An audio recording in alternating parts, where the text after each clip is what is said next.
Yun, na magandang araw po sa inyong lahat, Luzon, Visayas, Mindanao, pati na rin po sa mga kababayan nating mga OFW. Welcome po sa panibagong reaction video dito sa Makapili TV. Ngayon po, inabsuelto na po ng korte sila Enrile, si Janet Lim Napoles, pati po si Gigi Reyes, yung Chief of Staff po ni Enrile. So, acquitted na po sila, wala na po silang kaso doon po sa PDAP scam. Ito po yung pork barrel before na kumbaga, lumabas to nung nung 10 years ago na sinasabi na isa ito sa pinakamalaking scam na nangyari na involve po yung ating mga mambabatas, especially yung mga senador po. Kasama dyan si Jinggoy at si Bong Revilla. So yan po yung pag-uusapan natin ngayong araw po na ito. Kaya kung hindi ka pa nakasubscribe sa Makapili TV, baka pwede pong pakipindot po muna yung subscribe button. At the same time, palike na rin po na video. Wala naman pong bayad dyan. Kaya pindot na. So ito, panoorin po natin itong balitang to.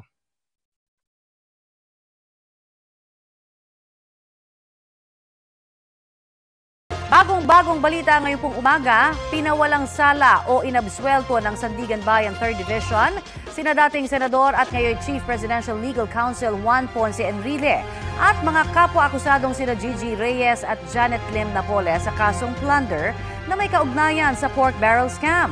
May ulat on the spot si Maki Pulido. Maki?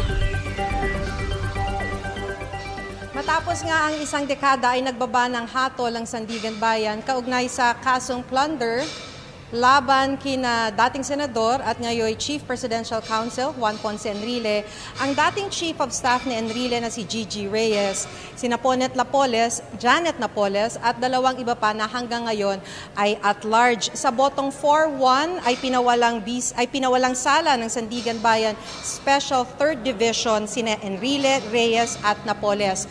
4 ang bumoto for acquittal, 1 ang dissenting opinion at ang dissenting opinion ay kay Sandigan Bayan Presiding Justice Amparo Cabutahetang. Ayaw pang magbigay ng kopya ng Sandigan Bayan, hihintayin daw ang upload pero sa binasa sa loob ng korte, ipinawalang sala sila dahil sa lack of evidence o kakulangan ng ebidensya.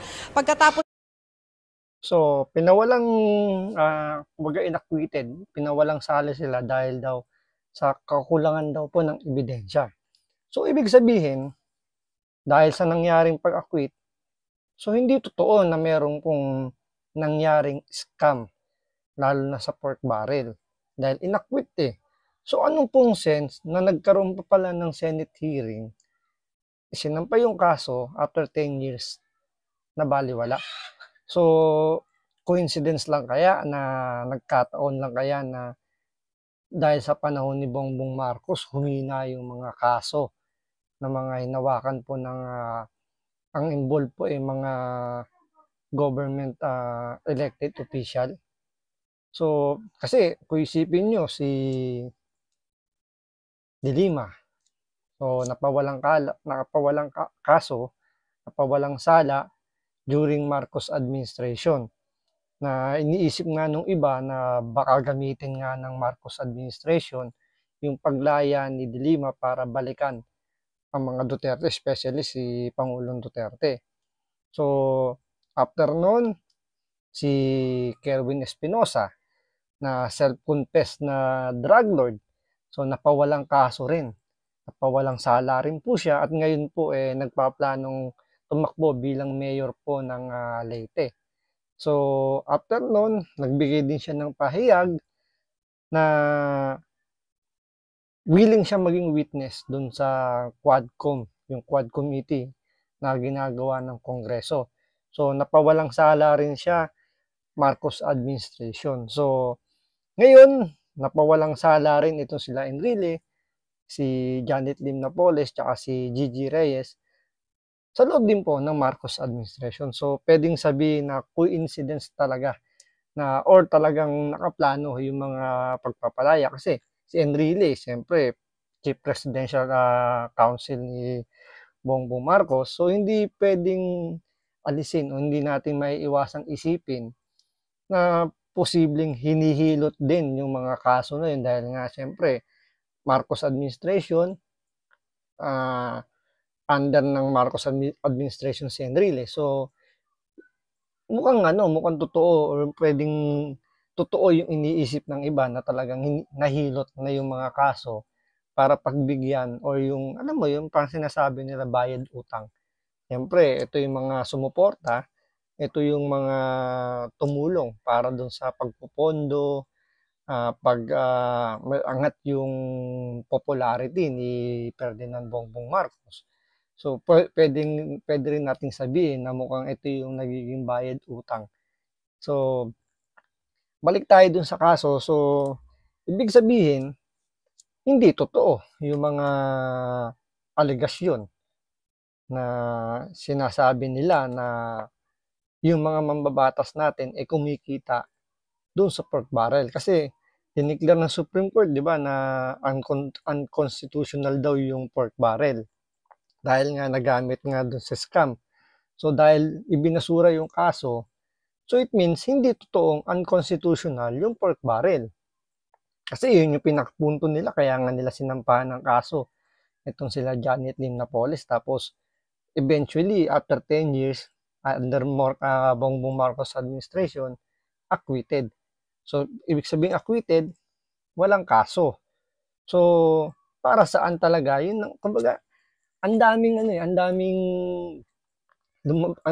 witness na lumutang during nung ginagawang Senate hearing, 'di ba? Andiyan sila Ben Hurloy na nakasuhan pa nga ng serious illegal detention tong si Janet Napoles dahil daw hindi sila pinalabas doon sa bahay, parang gano'n nangyari noon. Pero eventually rin naman na nakalaya din. Pero yun nga. So dahil dito sa sa pagpapawalang sala, so ibig sabihin nagsisinungaling din yung mga nag-witness before na tumistigo doon sa Senate hearing. 'Di ba? So lahat ng pinaghirapan, lahat ng in aid of legislation nila during that time, baliwala dahil puro kasinungalingan lang, puro moro-moro lang.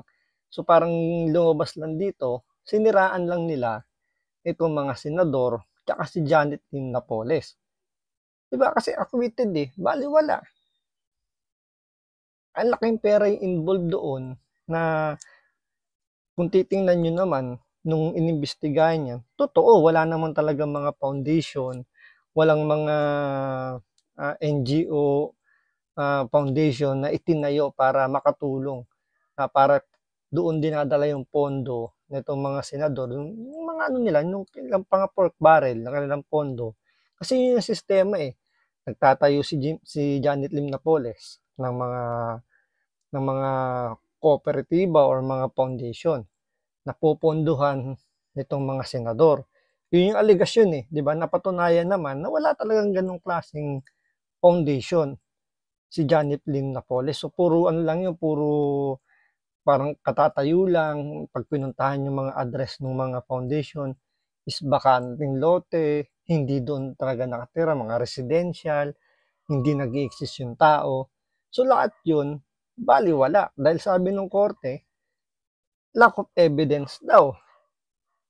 So, ibig sabihin, lahat ng mga itinayong foundation ni Janet Lim Napoles ay totoo.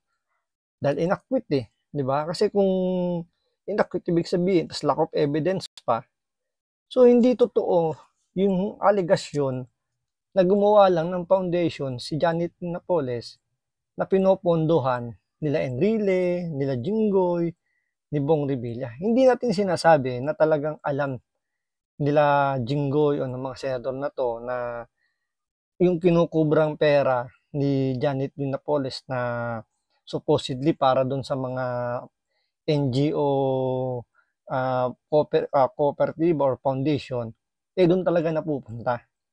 So, saan napupunta yung pinopondohan ng pera ng mga mambabatas natin, especially itong mga senador na to, kung inakwit ng korte? Ba, hindi naman sa kini-question natin yung korte natin do sa ibinaba nilang hatol. Siguro more on tayo rito sa government side na nag-aakusa, 'di ba? Na pwedeng merong nagkaroon ba siguro ng kumbaga dito meron silang pagkukulang siguro kung bakit humina yung kaso. Tandaan nyo kasi siyempre 3 years na rin naman si Bongbong Marcos na nakaupo. So sa loob ng 3 taon na yon, imposible naman na walang nangyaring hearing. So posible kayang napabayaan, kaya siguro humina yung kaso at inakwit. Or pwede talagang lack of evidence ba talaga yung nagiging reason. So hindi natin alam pero ang pinakapunto, lahat ng mga sinabi nila before ng Senate hearing is lahat puro kasinungalingan lang. Moro-moro lang para siraan lang itong mga senador at si Janet Lim Napoles. Ibaba ang hato, sabi ni Attorney Estelito Mendoza, vindication daw ito para kay Enrile at kay Reyes. Sabi naman ni Napoles, God is good at nagpasalamat sa mga sumuporta sa kanya.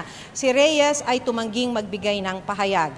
Lumapit din si Napoles kay Enrile pagkatapos ibaba ang hatol ng korte at lumapit din si Reyes kay Attorney Mendoza at nagmano. Matatandaan sinampahan sila ng plunder dahil umano sa 172 million pesos na kickback umano ni Enrile mula sa pagpondo sa mga bogus na non-government organizations noon ni Napoles gamit ang kanyang pork barrel o Priority Development Assistance Fund. Nananatili namang at large ang dalawa pang akusado na sina Ronald John Lim at John Raymond de Asis. June 2014 nang ihain ang plunder case laban sa mga akusado. Sumuko si Enrile ng sumunod na buwan at nakalaya mula sa hospital arrest matapos magpiyansa noong 2015. Narito po ang kanilang mga pahayag. So yun, pinopondohan daw ng mga foundation na tinayo ni Janet Lim Napoles. So may kickback itong mga senador. So itinanggi ng mga senador na meron silang nakukuhang kickback kay Janet Lim Napoles. Doon pwede natin sabihin na posible na wala talaga silang nakukuha. Kasi nga kumbaga gagawa ng foundation si Janet Lim Napoles, which is yun naman ang talagang lumitaw doon sa Senate hearing. So, siyempre, hihingi siya ng pondo dito sa mga mambabatas natin, sa mga senador. So after nun, siyempre pag nabigyan sila ng na-award na sa kanila yung pondo kay Janet Lim Napoles, pwedeng hindi niya na ibalik o pwedeng hindi niya bigyan. Kasi ang alegasyon, binibigyan daw niya. So itinanggi naman itong mga senador. So posible naman yun na talagang wala silang alam. Huwag sa kanila kasi may bigyan nila yung pondo para doon sa foundation na makatulong sila. So, pwedeng pinalalabas lang o nandadamay lang si Janet Lim Napoles tungkol dun sa kickback. Pero ang pinakasigurado dito is meron talagang foundation na bogus na doon napupunda yung mga pondo nitong mga senador. Bakit kaya hindi yun yung nakita ng mga ng korte? Diba? Kumbaga bakit hindi sila doon nag-focus doon sa mga foundation na nailabas din naman sa mga Senate hearing nakaraang noong 10 years ago. Kasi halos isang dekada yung tinagal nitong kaso na to . Pero bakit hindi nila nakita yung sinasabing mga bogus na foundation? Na proven naman talaga na nung pinuntahan nila, nung nagkaroon sila ng research tungkol dun sa mga foundation ni Janet Lim Napoles na ginawa niya, is talaga hindi nag-i-exist.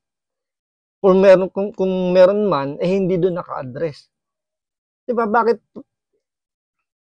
So, lumalabas na hindi totoong mga bogus yun. So, totoong yung pondong ibinigay ng mga senador ay napunta doon sa foundation at ginamit sa kung anong dapat nilang gamitin para makatulong. Kasi binaliktad kumbaga inakwit So ibig sabihin, ang nagsisinungaling yung mga nag-imbestiga doon sa pork barrel scam. Kasi acquitted di ba? So, hindi natin talaga maunawaan ng sobra na ano bang klaseng batas meron ang Pilipinas na pagdating talaga sa pondo ng bayan natin, halos lahat na-acquit. Lahat. Kumbaga walang napaparusahan sa paglustay sa pera po ng taong bayan so, na sinasabing meron naman tayong batas na kumbaga yun yung magiging kaparusahan. Ang problema, ang hirap patunayan na itong mga taong to nilulustay yung pera ng taong bayan o ibinubulsa.